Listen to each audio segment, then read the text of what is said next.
and that is Cain Velasquez. Here you see him training here at the WWE Performance Center. But Cain actually got let go over this week. He was one of the guys who got released from his WWE contract. What do you think about the legacy of Cain Velasquez? Pretty much it.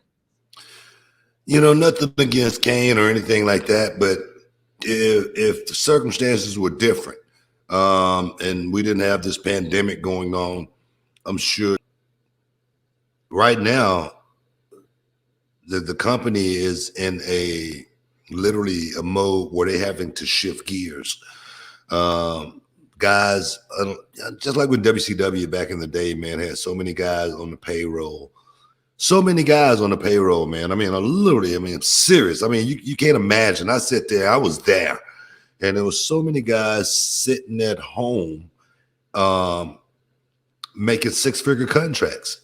I'm talking about $250, $275, $300,000 a year. And they were sitting at home. They were never going to make a huge contribution to the show or anything like that. Not saying that Cain was or wasn't or anything like that. But me personally, having a small little promotion here in Houston, Texas, called Reality of Wrestling, I got to think about the budget, man. I got to think about the payroll. I got to think about how we keep this thing moving properly. And right now, he just happened to be just like if you was in a war, he just happened to be a casualty of war right now. That we're going through with this pandemic. Yeah, I mean, I think that you hit it on the head there. I mean, when Cain, I remember you actually predicted that Cain was going to come in on that first SmackDown. You're like, we need something big. Maybe Cain Velasquez comes out, Cain and Brock Lesnar, and we saw that. And then they had the match at the Saudi Arabia show to mixed reviews. Some people really liked it because it was like a shoot MMA style. Brock takes the knee, does the whole thing. Some people liked it. Some people hated it. But I was expecting, because I knew Cain had to go and get knee surgery. Because remember, he hurt his knee against Francis Ngannou in that UFC on ESPN Plus fight, and he hurt it bad. Yeah. I mean, that fight was over in like a minute and a half or something like that. It was quick. So I knew he had to go have the knee rehabbed, but I was expecting like maybe Royal Rumble, we'll see Cain, and then that didn't come, and WrestleMania came and went. We didn't see Cain Velasquez, didn't really even hear anything about him. So to be honest, the news of him being let go wasn't shocking to me, at least, because I knew he had to come in for a high dollar deal, because at the time, AEW, there was a lot of talk. Maybe he goes to AEW. Hey, maybe he goes to AAA, stays in Mexico, does this, does that.